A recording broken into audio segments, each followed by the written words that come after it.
a man who has suffered writing about his suffering. It's not a journalist going in there and saying, on the one hand, the Israelis say this, the Palestinians say that, this 50-50 school of journalism.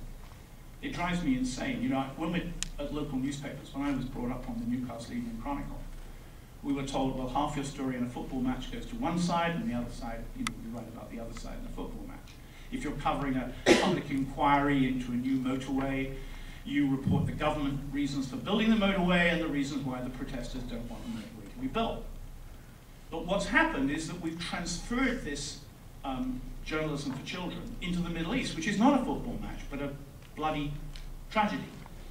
And I've said before here, and many other places, that I think we journalists should be neutral and unbiased on the side of those who suffer. In the 18th century, if you were covering the slave trade, you would not give half your report over to the slave ship captain for his remarks. If you were present at the liberation of a Nazi extermination camp, you would not give half your story over to the SS spokesman. You would talk to the survivors and you would write about the dead. When I was in Jerusalem in August 2001, tick, tick, tick, we're already getting near the date, a Palestinian suicide bomber blew himself up in the Israeli Sabara restaurant near King George Street in Jerusalem. And I was very close to hand, and I ran there, and there was a little boy without any eyes, more than half the 16 Israeli dead were children, and a woman with a chair leg through her stomach.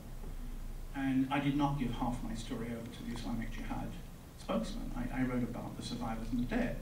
I was at Sabra Shatila during the massacre of '82. Again, Israel's Lebanese Christian phalangist allies committed those murders. I was still in there before the killers had left. I climbed physically over heaps of corpses, smelling of them. I did not give half my story over to the excuses of the Israelis, who stood on rooftops and watched and did nothing while the rape and the disemboweling and the shootings took place. So anyway, here we have a situation where we have the Palestinians telling their own stories. And here is Fakram writing from Gaza City, just seeing the date, 5th of January 2009, front page of The Independent. The phone call came at around 4:20 on Saturday. A bomb had been dropped on the house at our small farm in northern Gaza.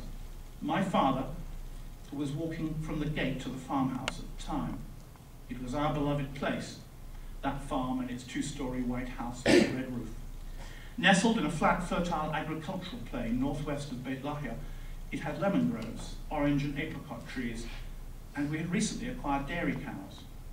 It was the closest farm to the northern border with Israel. Ironically, we always thought the biggest danger there was not from Israeli troops, who usually went straight past if they were mounting an incursion, but from stray Hamas rockets aimed at the Israeli towns north of us. But shortly before sunset on Saturday, as Israeli ground troops and tanks invaded Gaza in the name of shutting down Hamas rockets, the peace of that place was shattered and my father's life extinguished at the age of 48. Warplanes and helicopters had swept in, bombing and firing to open up the space for the tanks and ground forces that would follow in the darkness. It was one of those F-16 airstrikes that killed my father. The house was reduced to little more than powder, and of Dad there was nothing much left either, just a pile of flesh, my uncle, who found him in the rubble, said later with brutal honesty. And Faraz finished his report with this paragraph. My grief carries no desire for revenge, which I know to be always in vain. But in truth, as a grieving son, I'm finding it hard to distinguish between what the Israelis call terrorists and the Israeli pilots and tank crews who are invading Gaza. What is the difference between the pilot who blew my father to pieces and the militant who fires a small rocket? I have no answers, but just as I am about to become a father, I have lost my father. Now that was on the scale of literature. That was real writing. Thank God we had a good Palestinian journalist who could write the story of his own people. And because the Israelis prevented the Western non-Arab correspondents getting into Gaza, we got banned. In a sense, therefore, in a very backhanded way, the whole slaughter in Gaza produced a new kind of journalism. For the first time, we were forced by the Israelis to allow Palestinians to tell their own story. I know in the past this has happened, but it's always had that nice balancing bit. Meanwhile, the Israelis said that the allegation couldn't be checked, there would be a full military inquiry, blah, blah, blah, which is always the second to third final paragraphs. And so you go on. I was able to point out, I did a series of articles reflecting on the history of the whole Gaza situation during the war. It was odd that most of the reporting never tried to explain what the Palestinians were doing in Gaza. Why were there 1.5 million Palestinians in this prison camp of Gaza?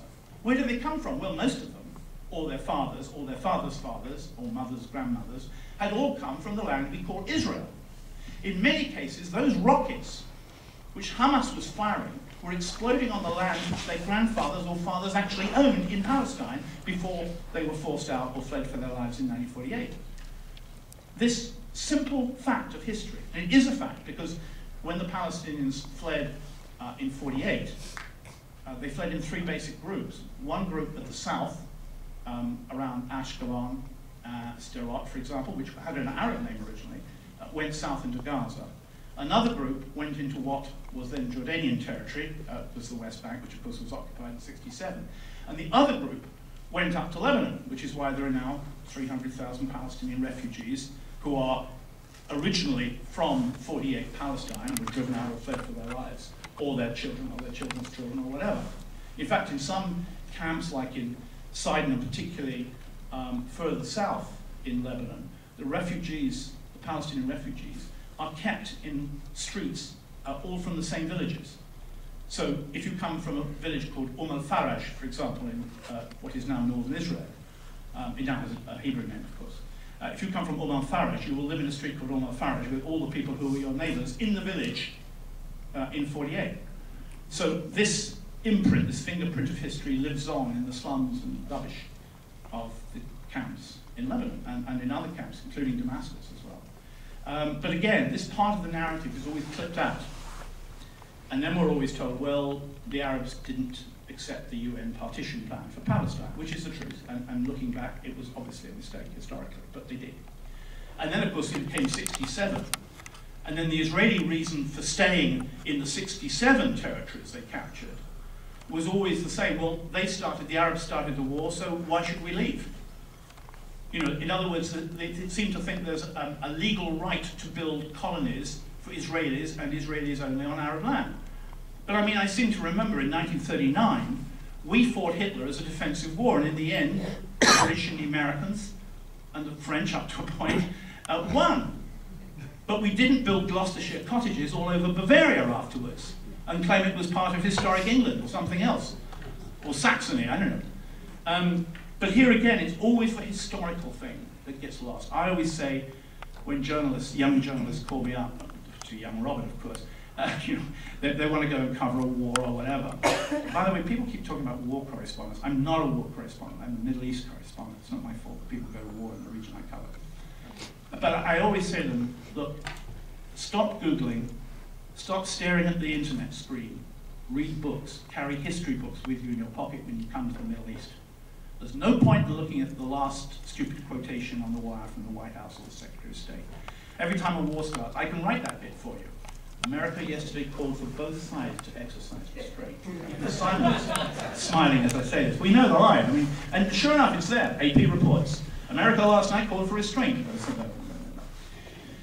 Take the history book. And, you know, if you look back in the history, you'll find a whole pattern there, which we journalists usually just simply ignore or forget. It's okay for a big feature program or a large comment page piece, but it doesn't get into the news reports.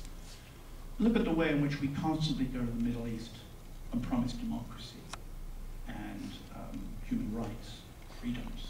You know. In the 18th century, Napoleon, in the French invasion of Egypt, promised freedom to the people of Cairo who were being hanged by the pashas for exercising free speech. I paid, God spare me, at Darlington of all places, $2,000 for an original copy of the speech which was printed on and posted up on the streets of Baghdad by General Angus Maud in 1917, the First World War. One of the reasons for fighting the First World War, of course, was to destroy the Ottoman Muslim Empire. Anyway, the British invaded in 1917. They occupied the whole of Iraq. And General Angus Maud put this poster up. It's in Arabic on one side, English on the other, and it's got these lovely unicorns and lions on top of it, which all represents the British from the occupied people. And it says on it, to the people of the Muhafaza, the governorate of Baghdad, we come here not as conquerors, but as liberators to free you from generations of tyranny.